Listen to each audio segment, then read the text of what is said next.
airplane kick, we have to kind of kick under here to keep the lights on. Oh. So this is like a journey through time. We start in 1820 when Joseph received what we now call his first vision. And so historians know of 9 different accounts of the first vision, and 5 of them are here in this case. These are the originals.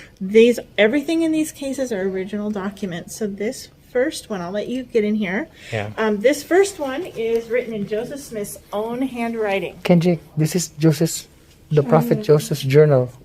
For sort Joseph of, Smith himself, the prophet, wrote this about his first vision. So remember, he saw, who did he see in his first vision? Heavenly Father and Jesus Christ. Okay, and guess what else we can learn from this second document right here? This is the real thing, Charlotte, so he also pay saw, attention. okay, are you ready for this? He also saw angels. Yes. Angels were there with God the Father and Jesus Christ when he had his first vision. So do you think it was extra special? Because angels were also there witnessing it. Is that amazing? So in this second account, he was talking to a different man, and he talked about the angels that attended. The third one, that's the first edition, a Pearl of Great Price. And so that is the first time that it was actually published in one of our standard works. So that's the 1938 edition account, and that is the most well-known, of course, because it's published in the Pearl of Great Price. These other 2 small documents here on the right-hand end are pamphlets. And so they were written by 2 of the original 12 apostles, Orson Hyde and Orson Pratt. And they did not have anything published yet, right? Because it was not published until 1851. And so they themselves wrote these pamphlets. The first one in the bottom is written first, 1842. It was a 30-page document, and they used that as a proselyting tool. And then the one in the back, you'll notice, is not written in English. It's in German. Yeah, and that's the first time that the first vision was published in a language other than English.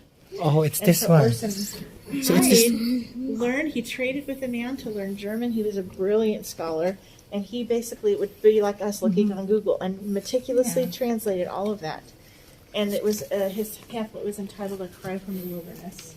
Kendrick. So the first language, excuse me, that was ever translated, Ito yung original Book of Mormon manuscript. Okay, Sinulat so ni- these documents are my favorite, Sinulat yan ni- special things in all the cases. First This paper, you know what? It's Listen my to the favorite. teacher. It's my favorite because it was within feet of the gold plates. Yeah. This was the original document written by the scribe, Was it Oliver Cowdery? Oliver Cowdery, and you can see at the top it's it's in First Nephi. So this was when they were first starting to translate, and it was one of the pages that the scribe would have been writing on as Joseph would have been sitting near him with the gold plates and actually translating from them. And so we know the story of the lost manuscript. Yeah. And so Joseph never wanted to give then the original manuscript away, to have it typeset. So this second copy here is known as the printer's manuscript, and they copied the original documents that were these here on the left to what we call the printer's manuscript, and you can see there's some notations there. They made some grammatical changes and perhaps some punctuation notations and things. And then those 2 pages were actually sent to the printer, typeset them, and use them. And this is the first edition Book of Mormon right here, published in 1830. And so it reads a lot like prose. And I can show you, this is There's a replica, right? Punta ka dun, Mami. We'll take pictures here. And so it's not like we have now. There's no these chapters, are not but there aren't verses. Yeah, this is the original, So it right? reads more like prose. So it's kind of interesting. So see, there's no chapters or They still verse sell this notations. at what bookstore? Yeah. I think they do. Yeah, we need to get one before we leave home. Yeah. So it's kind of neat. Yeah. And so it read more like a novel, right? Can you- Because it didn't look like Ito what we're yung used to scripture original looking like. first na Book So of anyway, Mormon. so No? that's what it looks Diba, like napaka-special inside. ng place na to. Kaya huwag kayong magkukulit. You need to listen and learn. Okay. So the differences Just trying to are, explain to him that this is our field trip. yeah, the testimony of the witnesses at the end, and so now we know that it's in the beginning, right? Oh, And so original that to. next Ito yung book dating that's Doctrine and closed with the Covenants. fancy Tawagin mo siya filigree Charlotte, on the please. top You might remember a few years ago, Elder Holland held up in conference the book. Then he said that it was belonged to Hiram Smith's wife. Yeah, I and remember he that. read from that.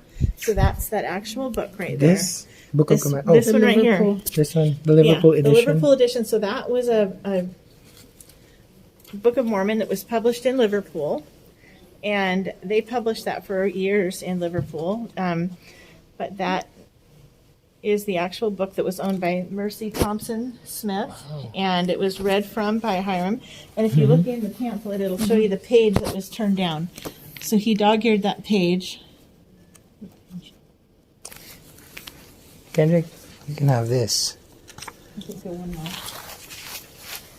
more. So this is the page that he read from as Hiram and Joseph were on their way to Carthage jail, and that's where they were ultimately martyred. Yeah, And it's so, a number. yeah, you'll be able to keep that. So that's the page from this book where he read from on their last trip. He read from that book, and then off they went to Carthage jail. We know that Joseph received many other revelations, and so this book of commandments was a precursor to the Doctrine and Covenants. Yeah, I took a picture of that. And so the Doctrine and Covenants, of course, was published in 1835, but before that, the Book of Commandments, they made an attempt to publish some of the revelations, and the printing press was destroyed, and some of the pages were gathered up, grabbed as they were throwing them out the window by some of the members of the church, and later just put together for personal use. And so we have this one here. There was a couple dozen that are known to still exist, and none of them are complete because some of the pages were just completely lost or hadn't even been printed yet. But 2 years later, then they did publish. This is the first edition, Doctrine and Covenants, published in 1835. Charlotte, nakita mo na yung original na Book of Mormon? Ayan o.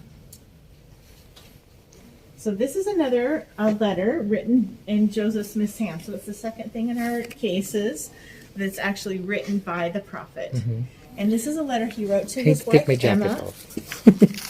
He wrote to his wife, Emma, from Liberty Jail. And so this was circa the same time frame when he received the Revelation sections 121 through 123, where he asked Heavenly Father, O God, where art thou, and where is the pavilion that covereth thy hiding place? Oh, so it's this letter. Yeah. So this is the same My favorite scripture. time frame where he included actually in this letter was that revelation. And so he told Emma, I wanted you to be the first one to see it. But he's writing this from the jail. And see at the top, he notes that he's writing from Liberty Jail. And Yes, oftentimes they would write at the top where they were writing from, of their top of their letters. That was commonplace. So this second letter, so we know the church was established in 1830, and after their first conference held in 1830, this is a license that was written by Oliver Cowdery for Joseph Smith Sr. And Joseph Smith Jr. wanted to really make sure and organize the church and be compliant with all the laws and things of the country because they'd had so much trouble with the government. And so this was a license that could be taken around, and he could show people, I'm actually authorized by the church, and here's my license to preach and do other ordinances on behalf of the church. So you can see it signed there in the center by Oliver Cowdery and Joseph Smith. It's like one of This the little license that we carry when we go on missions, right? Yes, exactly. How we So have this to is the authorize. the first one. Very issued similar. by the church. Absolutely. And you can see there that they've signed it first and second elder because this is before the first presidency was organized. So remember how they called themselves the first and second elder? Yes. Right? So that's very early on, 1830, that this was done. So shortly after the martyrdom of her sons, Lucy Mack Smith, who's the mother, of course, of Joseph the prophet, began to dictate her life history. And so she had a couple of scribes, a married couple who had their beautiful hand and wrote these out. And her history is so important to the church because many of the stories of her early family and the early saints, and when Joseph received the gold plates and things, are recorded in this history and no other place. So many of the stories that we know and have are because she went to the trouble to have this record created. There's only 2 copies that we know of. One was kept by her family and one we have here. So this is an original document and there's only one other copy of it. So you might recall in Doctrine and Covenants, section 25, Joseph received the revelation that his wife Emma should compile the book of hymns, right? Yeah, they both. Hey, if you guys want to take this back and put it on the top of there and go find the one that's the hymns, you can look at what it looks like inside there. Yeah, See on go the top Charlotte. of that cabinet right there? There's a little tiny book that's the hymns. And there were 90 hymns in the book, and about a third of those were written by her contemporaries, so there. the early saints. And Tignan niyo hymns. Charlotte, nakita mo na to? Ito yung Book of Mormon noon, no? Walang numbers. Ayun, tignan mo doon yung original. Hindi, di ba walang chapters and verse? Hindi, meron chapters. Okay. Pero lang verse, no? Wala pa lang chapters and verse. so did you find it? So look inside, see if it looks like our hymn book. What is missing? You know, See you any play the of these little piano. notes? It just looks like a book you would read, doesn't it? So they didn't have any music in the Just the books. lyrics. Just the poetry or the prose was Why written in the have books. And they would indicate Nakita mo what yun? meter it Para should pag be may sung to. nagnakaw So niyan, it was a tutunog. 4/4, 3/4. It was like, they called it Bibig standard kayo. meter or Music. normal meter.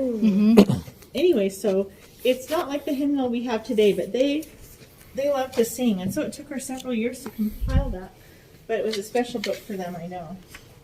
And the last thing in this case was what is called the Articles of the Young Ladies Retrenchment Society. And so Brigham Young asked several of his daughters to retrench, which, if you look that up in the 1828 dictionary, also means to simplify.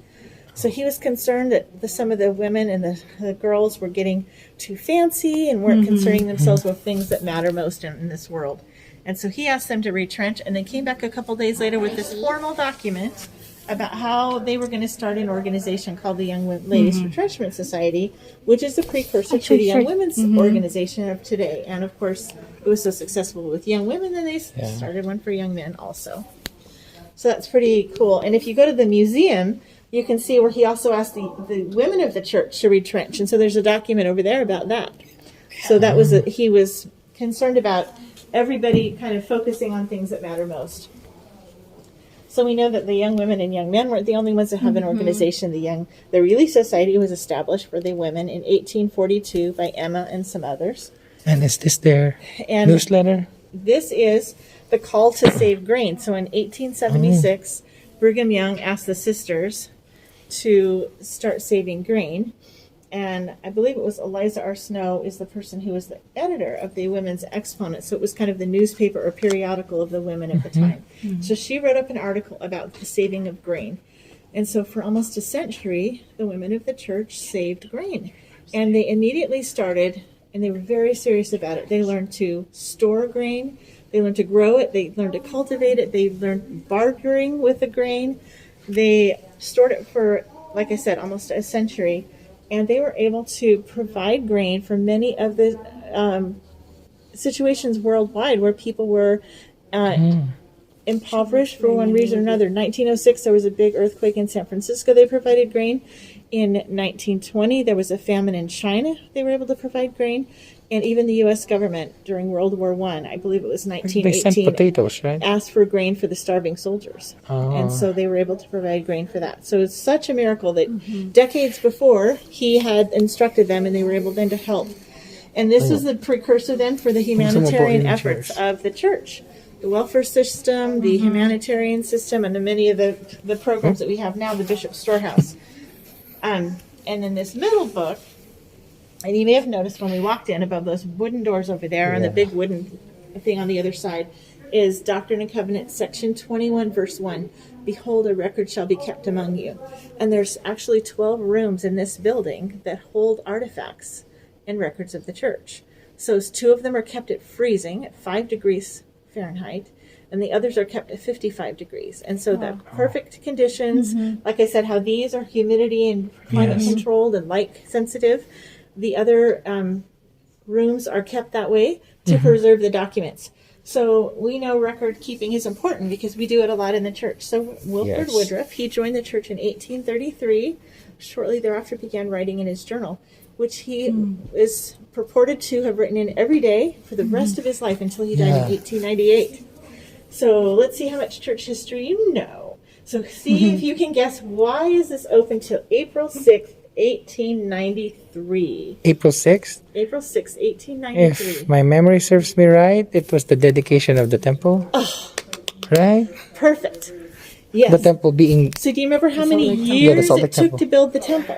you should know, How long did it That- take the temple to build that was huge being temple over there?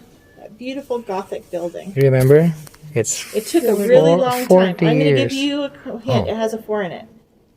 40. 40, exactly. 40 years. That's a long time, isn't it? And so fast forward 100 years. This document is from 1997. that's the prophet that sent us on our mission. Can you? Yeah. So Gordon B. Hinckley was the prophet at the time, and he had been visiting some of the saints in Mexico. And so Mexico is south of here, quite a ways, right? And Mexican saints had to come to a whole other country. They had to come to a state in the United States to go to a temple. Just like And the so- Philippines before. Yeah, so he Our knew grandparents. how much they wished they had a temple near them, and they really were wishing that they could have the blessings of the temple in their lives. So on his way home from his trip to them, he was inspired to jot down this small temple floor plan. And so because this, then he announced it in October, and by the next August, they had a temple built. So how many years did it take to build the Salt Lake Temple? Do you remember? 40. 40. And how long did it take this one? Less than 1 year in Monticello, Utah. So here in Utah, they built within a year, they built this new small temple footprint. So because of that, Gordon B. Hinckley was able to dedicate more temples than all of his predecessors in the modern day combined because of the small temples. And so where I live in Sacramento, California, we have a small my temple. mission. We've just been there You last had a week. mission? I served my mission there. Oh my goodness, that's so cool. I'll take a picture now.